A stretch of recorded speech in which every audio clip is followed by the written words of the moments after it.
ഇത്രയും കാലം എനിക്ക് ഒരു പരിപാടി കിട്ടിയില്ലെന്ന് പറഞ്ഞു കഴിഞ്ഞാൽ ആരും വിശ്വസിക്കില്ല. ഇടയ്ക്കും നിലക്കൊക്കെ ആയിട്ട് ഓരോ കല്യാണങ്ങൾ ഉണ്ടാവുകയാണെങ്കിലും ഇങ്ങനെ അടുപ്പിച്ച പരിപാടി വരുന്നത് ഞാൻ കോളേജിൽ ചേർന്നതിന് ശേഷമാണ്. കോളേജിൽ ചേർന്നതിന് ശേഷമാണ് എനിക്ക് ടൂറും എൻ്റെ ഓസിലിൻ്റെ ബർത്ത്ഡേയും അങ്ങനത്തെ കുറേ പരിപാടി വന്നത്. ഇപ്പോൾ അതാ എൻ്റെ ഫ്രണ്ടിൻ്റെ എൻഗേജ്മെൻറ്റും.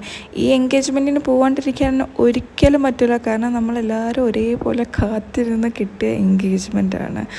അങ്ങനെ എൻ്റെ എല്ലാ പരിപാടിക്കും ഇവരൊക്കെ നേരത്തെ കാലത്തൊക്കെ വന്നിക്കണം. അപ്പോൾ എനിക്ക് ഈ മോനുള്ളതിനെ കൊണ്ട് ഒരു എക്സ്ക്യൂസ് തന്നിക്കുന്നത് രാവിലെ വന്നാൽ മതി, തലേന്നൊന്നും വരണ്ട എന്നുള്ളത്. അതുകൊണ്ട് തന്നെ ഞാനത് മുതലെടുത്തിട്ട് അന്ന് രാവിലെ തന്നെ പോവുകയാണ് ചെയ്തത്. രാവിലെ തന്നെ എൻ്റെ ഓസിലിനെ നെബുലൈസ് ചെയ്തിട്ട് നേരെ ഓള് വീട്ടിലേക്ക് പോവുകയാണ് ചെയ്തത്. അതും പോകാൻ വേണ്ടിയിട്ട് എന്നെ കൂട്ടാൻ ഇവരെ ട്വിൻസിലുള്ള വേറൊരുത്തി വന്ന് എന്നെ പിക്ക് ചെയ്തതാണ്.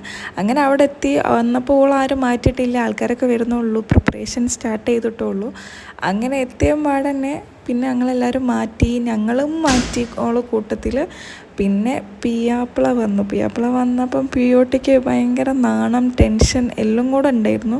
പിന്നെ ഇവർ തമ്മിൽ ആദ്യം അറിയുന്നതിനെ കൊണ്ട് തന്നെ ഇവർ ഫാമിലീസ് അങ്ങോട്ടും ഇങ്ങോട്ടൊക്കെ അറിയുന്നതിനെ കൊണ്ട് അങ്ങനെ എല്ലാവരുമായിട്ട് മിങ്കിൾ ചെയ്യേണ്ട ആവശ്യമൊന്നും ഉണ്ടായില്ല.